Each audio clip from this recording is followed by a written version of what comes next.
Hello everyone, welcome back to my channel that is biology achievers. My name is missing. I hope कि आप सब लोग अच्छे होंगे, अच्छे से एग्ज़ाम्स की प्रिपरेशन जो है वो चल रही होगी।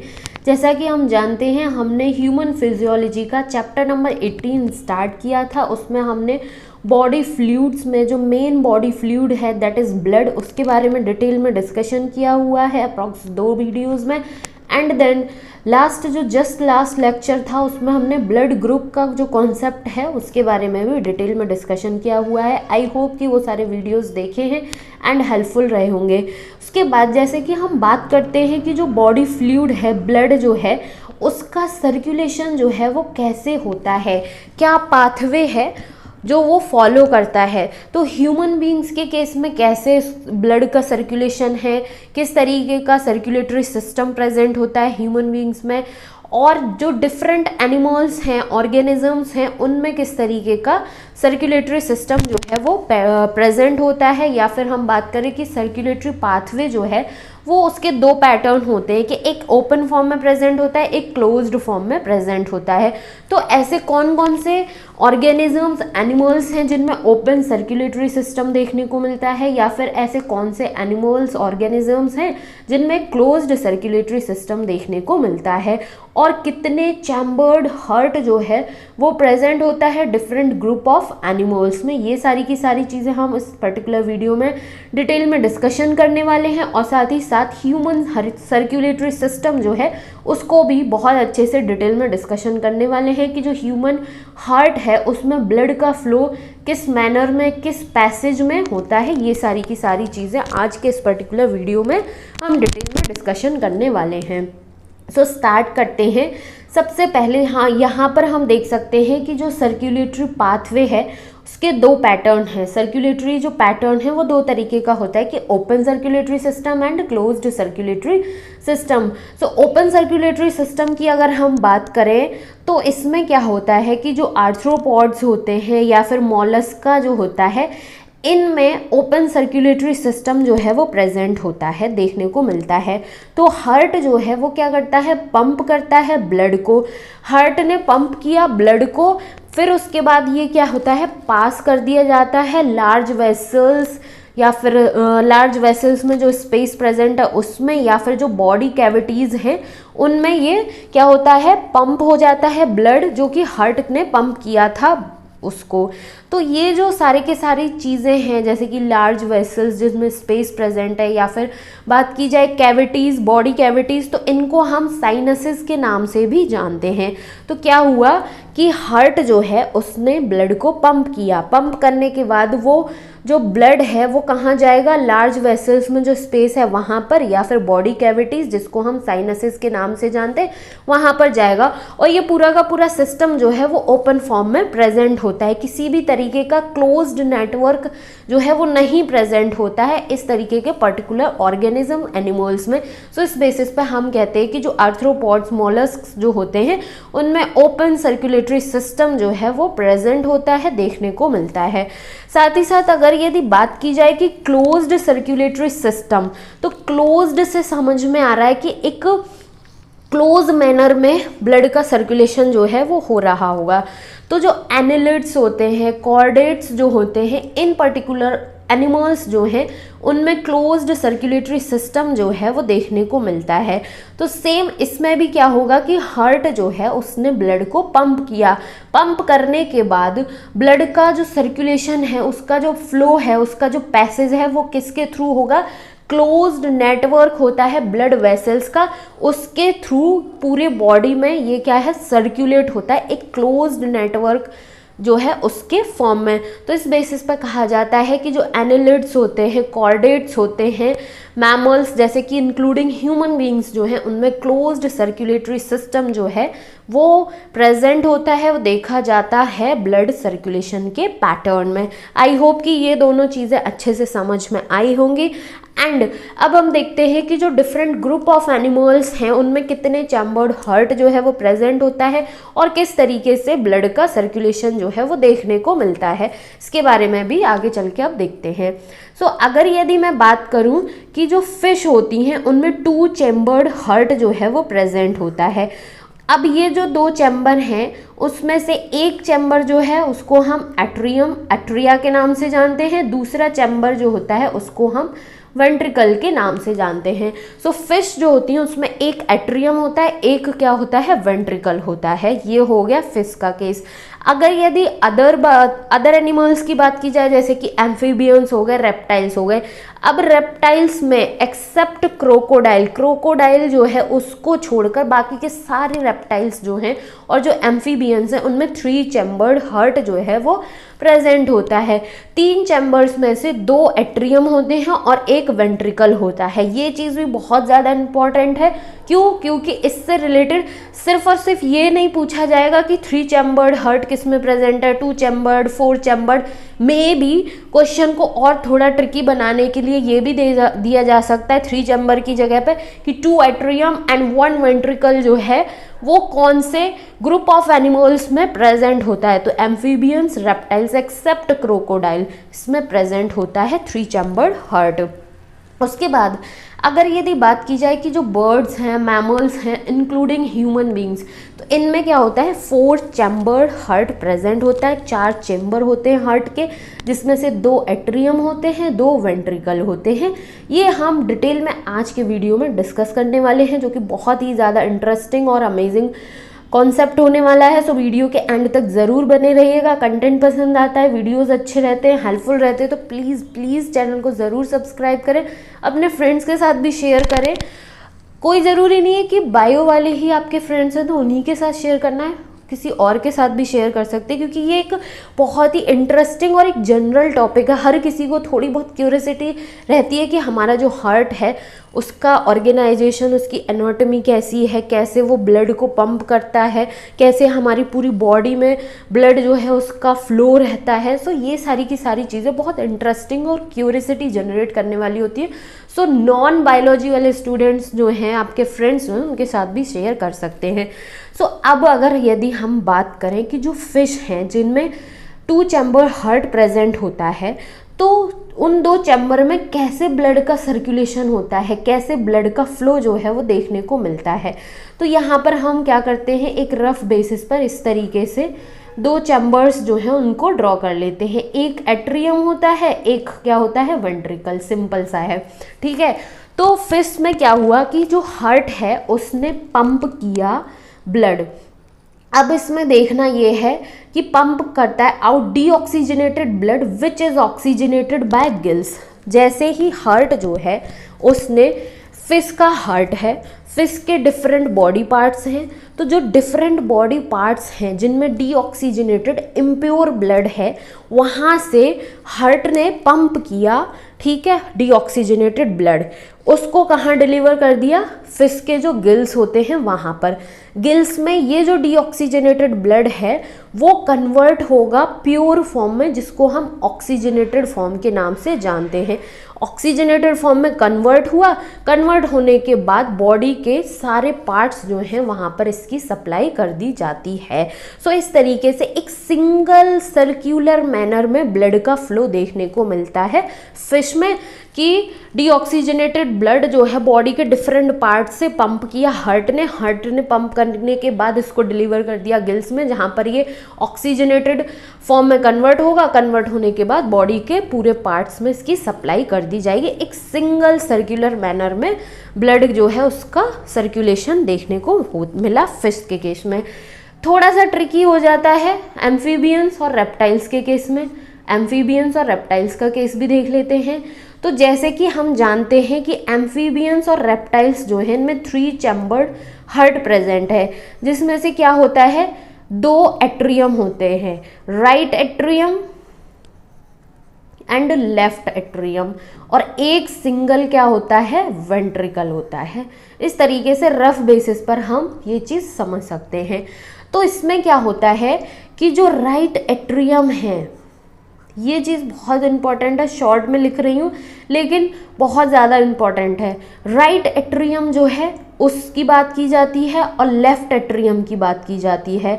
तो जो लेफ्ट एट्रियम है पहले उसकी बात कर लेते हैं कि ये जो लेफ्ट एट्रियम है ये कैसा ब्लड रिसीव करता है, ऑक्सीजनेटेड जो ब्लड होता है इसको रिसीव करता है। रिसीव कहाँ से करता है? स्किन से, गिल्स से, या फिर हम बात करें लंग्स से।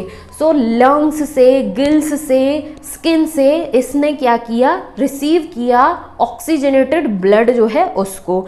अब इसमें क्या हो गया? ऑक्सीजनेटेड ब्लड जो है इस तरीके से फिल है हमारा लेफ्ट एट्रियम में।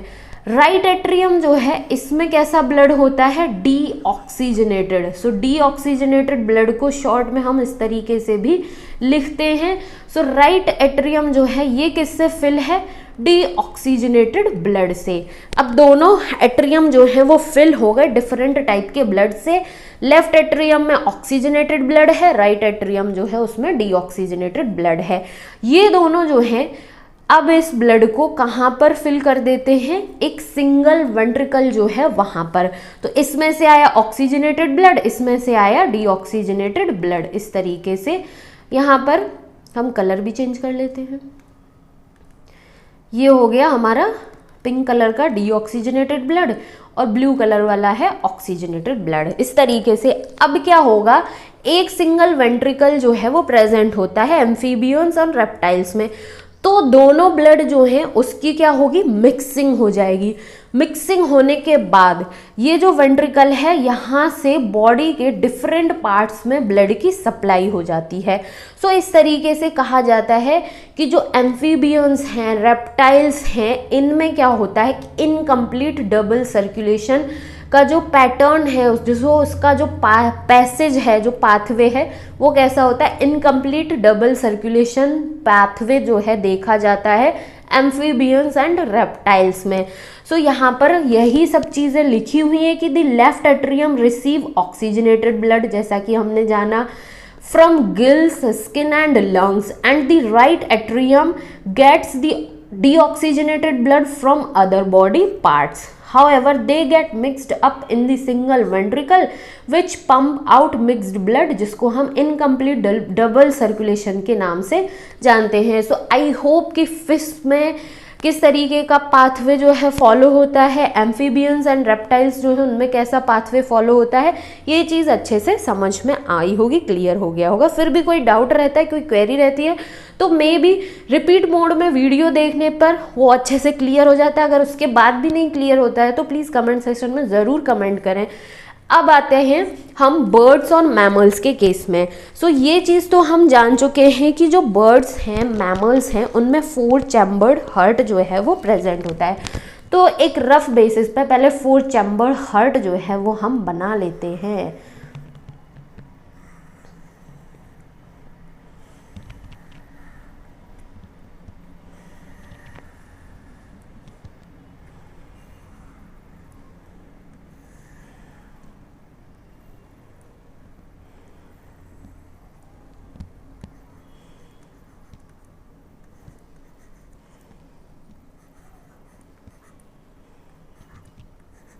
ये हो गया 4 चैम्बर्ड हार्ट, जो कि बर्ड्स में, मैमल्स में, इंक्लूडिंग ह्यूमन बींग्स जो हैं उनमें देखने को मिलता है।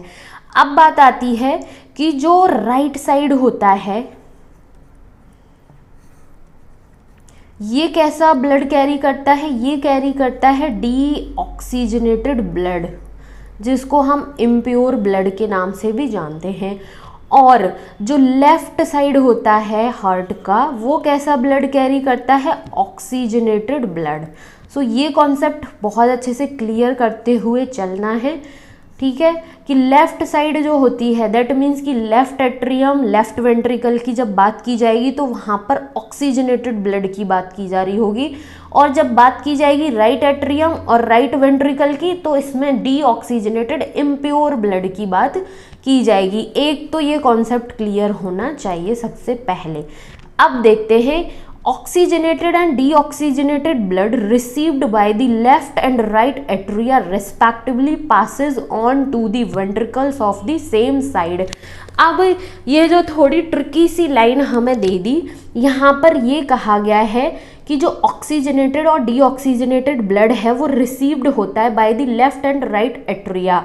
तो यहाँ पर हम शॉर्ट में लिख लेते हैं कि जो हमारा लेफ्ट एट्रियम है एंड लेफ्ट वेंट्रिकल है, इसमें किस तरीके का ब्लड रिसीव होता है, वो होता है ऑक्सीजनेटेड ब्लड, प्योर ब्लड जो है वो प्रेजेंट होता है left atrium and left ventricle में। ठीक, उसके बाद जो राइट एट्रियम है एंड राइट वेंट्रिकल जो है, इसमें किस तरीके का ब्लड रिसीव होता है, वो होता है डीऑक्सीजनेटेड ब्लड। और जैसा कि मैंने पहले भी यही कॉन्सेप्ट बता दिया कि जो राइट साइड है वो कैरी करता है डीऑक्सीजनेटेड ब्लड, जिसको हम इम्प्योर ब्लड के नाम से जानते हैं। लेफ्ट साइड जो होता है हार्ट का, उसमें कैरी होता है ऑक्सीजनेटेड ब्लड, प्योर ब्लड। यही बात की गई है इस पर्टिकुलर लाइन में।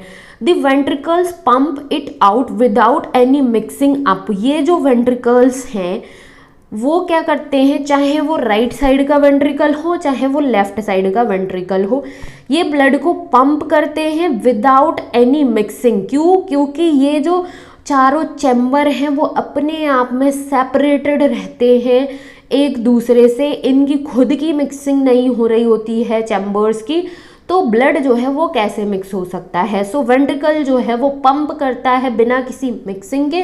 To separate circulatory pathway are present in these organisms. और इस तरीके से कहा जाता है कि जो बर्ड्स हैं, मैमल्स हैं, ह्यूमन बींग्स हैं, इनमें दो सेपरेट सर्कुलेटरी पाथवे जो है वो प्रेजेंट होते हैं और उसी बेसिस पर इनमें कंप्लीट डबल सर्कुलेशन का जो पैसेज है, जो पाथवे है, वो देखने को मिलता है इन पर्टिकुलर एनिमल्स में।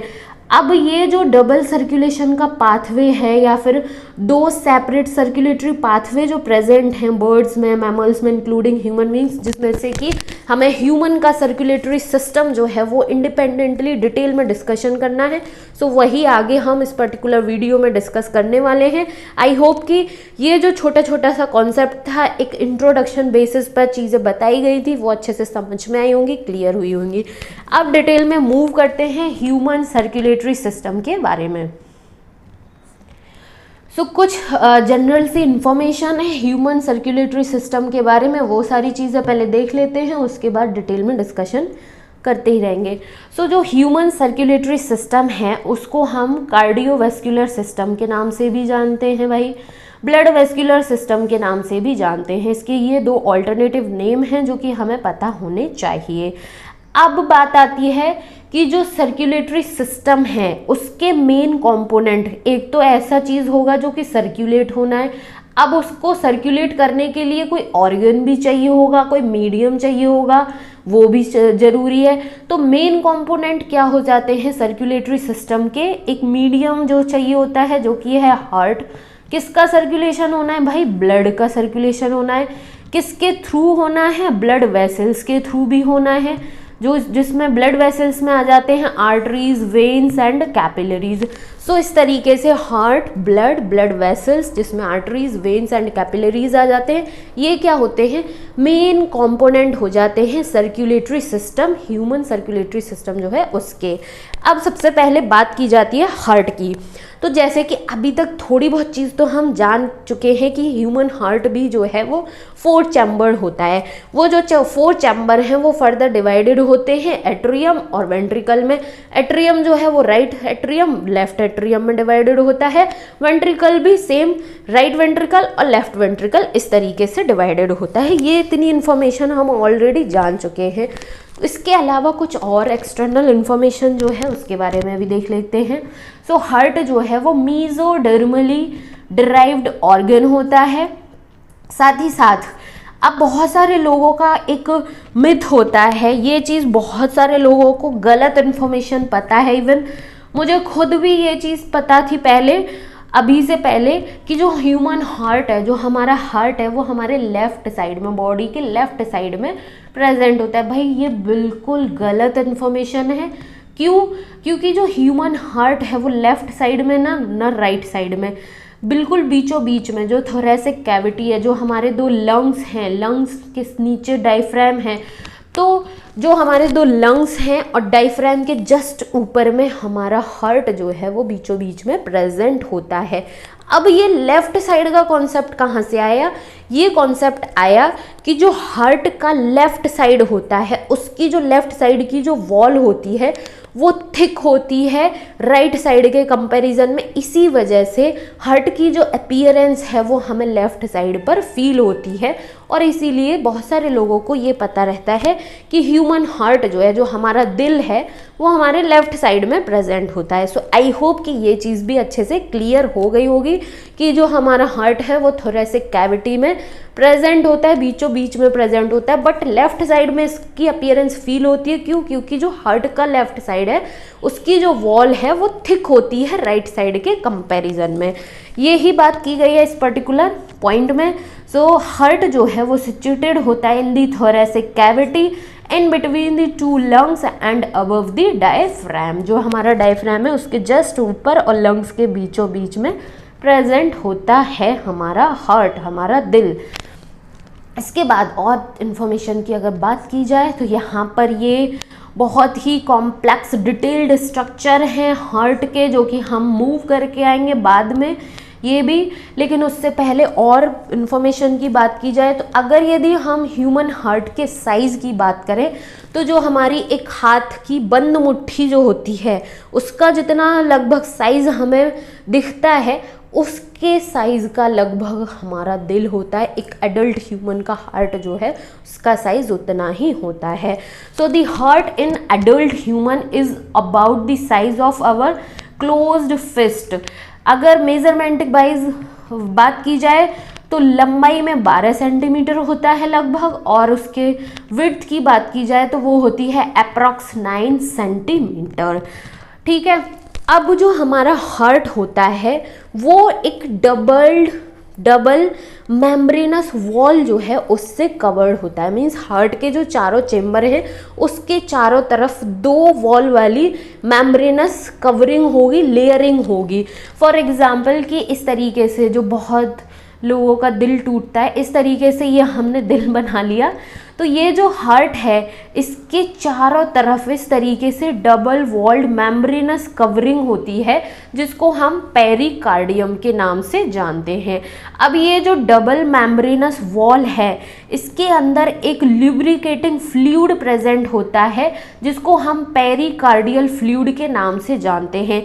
ये जो फ्लूइड है इसका बहुत ही ज़्यादा इम्पॉर्टेंट रोल होता है। क्यों?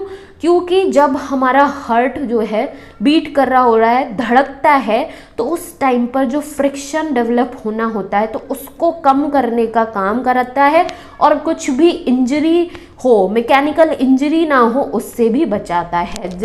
कहने का मतलब ये हो गया कि जो पेरिकार्डियम के अंदर पेरिकार्डियल फ्लूइड है, एक तरीके का लिक्विड सब्सटेंस जो प्रेजेंट है, ये क्या करता है, हमारे जो हार्ट में हार्ट बीट है, धड़कन जो हमें सुनाई देती है, उसमें अगर यदि फ्रिक्शन की प्रॉब्लम हो, फ्रिक्शन जो है उसको कम करता है, और किसी भी तरीके का उसको चोट ना लगे, इंजरी जो है वो ना हो हमारे हार्ट के साथ में, उससे भी प्रोटेक्ट करने का काम करता है। कौन? Pericardial fluid.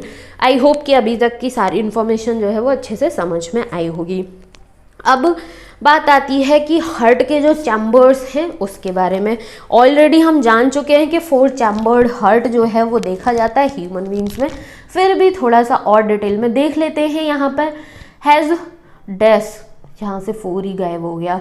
So human heart जो है उसमें 4 चैम्बर्स होते हैं, हैज़ 4 चैम्बर्स, जिसमें से क्या होता है कि 2 चैम्बर जो हैं वो अपर पार्ट में प्रेजेंट होते हैं, लेकिन रिलेटिवली साइज जो है उनका वो क्या होता है, स्मॉल साइज के होते हैं। सो इस तरीके से ये जो हमने हार्ट का डायग्राम रफ बेसिस पर जाना है, इसको देखते हैं इनके चैम्बर्स के बेसिस पे।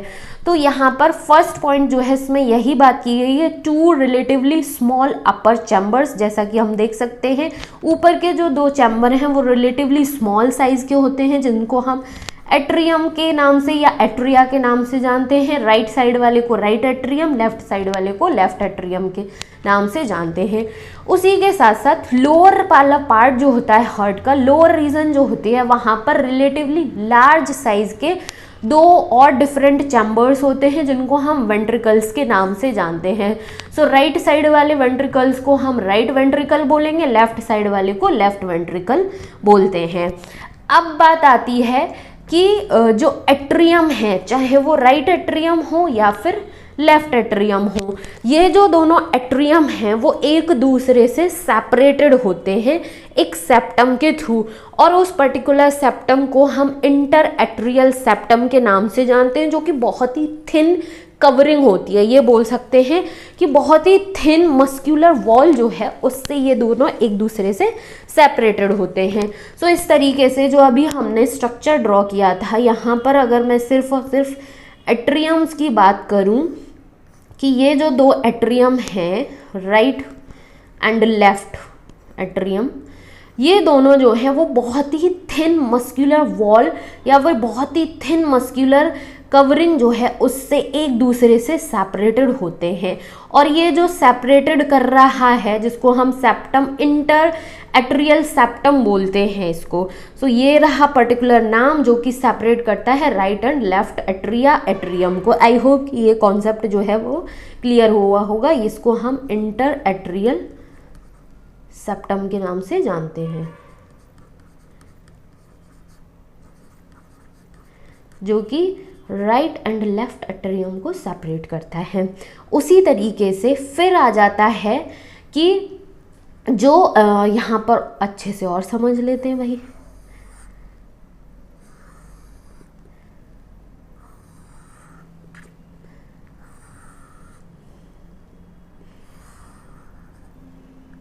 इस तरीके से ये हो गया हार्ट का डायग्राम, ये हो गया राइट एट्रियम, ये हो गया लेफ्ट एट्रियम, ये हो गया राइट वेंट्रिकल, ये हो गया लेफ्ट वेंट्रिकल।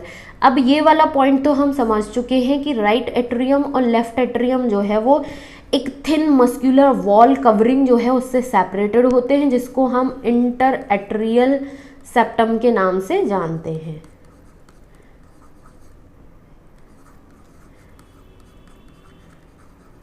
ये हो गई बात। उसके बाद बात आती है कि ये जो हमारा वेंट्रिकल वाला रीजन होता है, ये जो राइट वेंट्रिकल है और लेफ्ट वेंट्रिकल है, सो ये दोनों भी यहाँ पर हम देख सकते हैं एक दूसरे से सेपरेटेड हैं। तो इस तरीके से इन दोनों के बीच में एक thicker muscular wall covering present होती है, जिसको हम किस नाम से जानते हैं भाई? इसको हम जानते हैं इंटरवेंट्रिकुलर सेप्टम के नाम से। सो ये वाला जो पर्टिकुलर रीजन है जो कि वेंट्रिकल्स को सेपरेट करता है, इसको हम इंटरवेंट्रिकुलर सेप्टम के नाम से जानते हैं।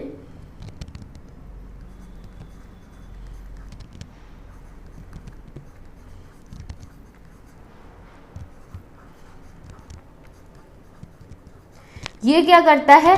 राइट वेंट्रिकल और लेफ्ट वेंट्रिकल को सेपरेट करने का काम करता है। सो इस तरीके से एट्रियम एक दूसरे से कैसे सेपरेटेड हैं, वेंट्रिकल्स एक दूसरे से कैसे सेपरेटेड हैं, ये चीज़ आई होप कि दोनों पॉइंट जो है, दोनों कॉन्सेप्ट अच्छे से समझ में आ गए होंगे। उसके बाद बात आती है अब कि जो राइट एट्रियम है ये और ये जो राइट वेंट्रिकल है, ये भी तो एक दूसरे से यहाँ पर सेपरेटेड हैं। तो यहाँ पर एक ट्राइकस्पिड वॉल्व जो है वो प्रेजेंट होता है। ठीक है, ये जो ट्राइकस्पिड वॉल्व है इसको हम एंट्रियोवेंट्रिकुलर वॉल्व के नाम से भी जानते हैं। सिंपली इसको हम ट्राइकस्पिड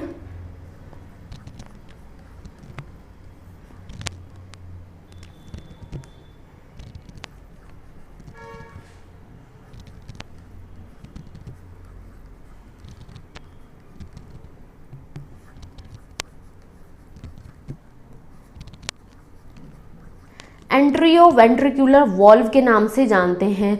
सो ट्राइकस्पिड वॉल्व जो है वो सेपरेट करता है right atrium and right ventricle को, ये इनका सेपरेशन हो गया। उसी तरीके से जो लेफ्ट एट्रियम है और जो लेफ्ट वेंट्रिकल है ये भी एक दूसरे से सेपरेटेड होते हैं, लेकिन यहाँ का जो वॉल्व है इसको हम किस नाम से जानते हैं? इसको हम बाइकस्पिड वॉल्व के नाम से जानते हैं।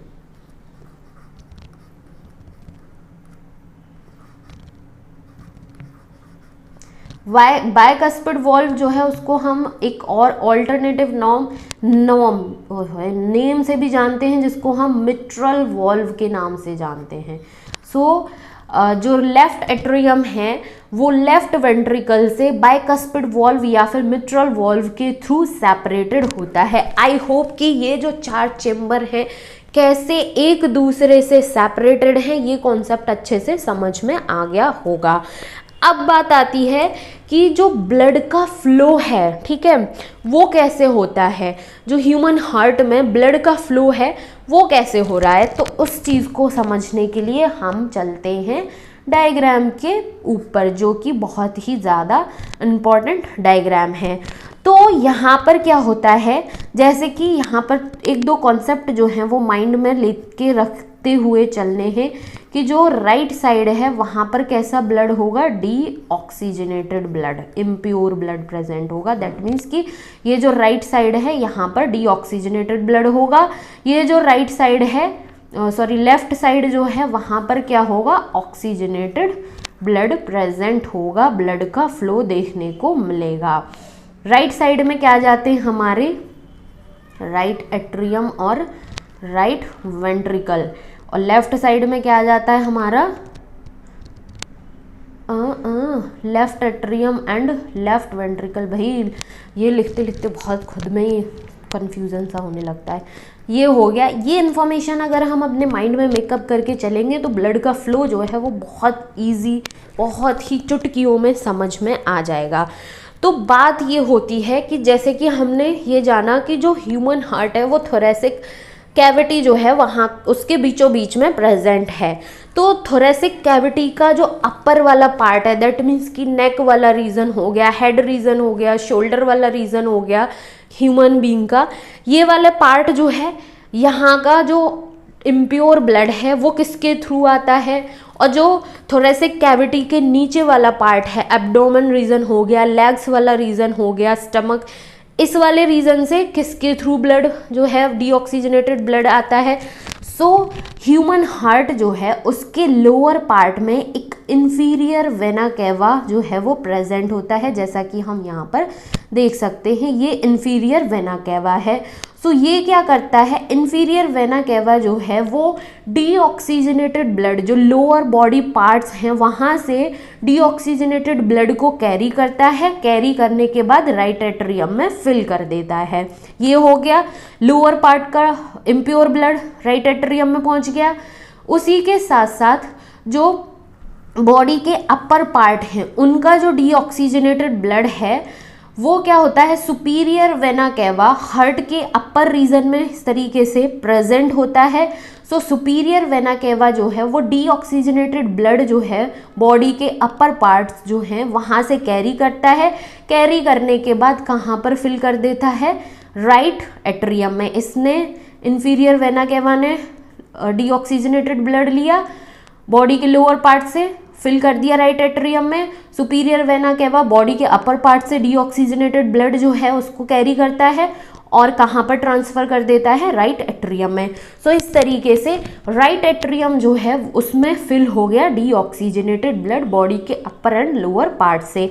अब क्या होता है, जैसे कि सेपरेशन हम ऑलरेडी देख चुके हैं कि जो राइट एट्रियम है और जो राइट वेंट्रिकल है वो एक दूसरे से सेपरेटेड थे ट्राइकस्पिड वॉल्व के थ्रू।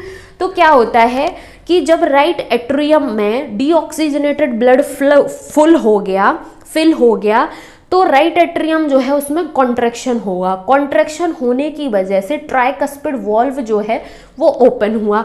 ओपन होने की वजह से सारा का सारा जो डीऑक्सीजनेटेड ब्लड है राइट एट्रियम में वो कहाँ पर मूव कर जाता है, राइट वेंट्रिकल में। सो इस तरीके से राइट एट्रियम से राइट वेंट्रिकल में मूव करके आ गया deoxygenated blood with the help of tricuspid valve.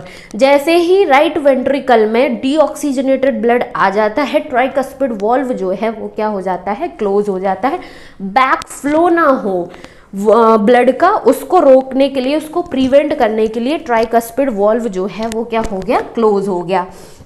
अब हमारे पास जो राइट वेंट्रिकल है उसमें डीऑक्सीजनेटेड ब्लड जो है वो फुल है। उसी के साथ साथ अब क्या होगा कि जो राइट वेंट्रिकल है उसमें सेम तरीके से कॉन्ट्रैक्शन होगा। राइट वेंट्रिकल में जब कॉन्ट्रैक्शन होगा एक प्रेशर जो है वो क्रिएट हो रहा होगा, तो क्या होता है कि हार्ट जो है उसमें इस तरीके से एक डिफरेंट बायकस्पिड वॉल्व जो है वो प्रेजेंट होता है, जिसको हम सेमी ल्यूनर वॉल्व के नाम से भी जानते हैं।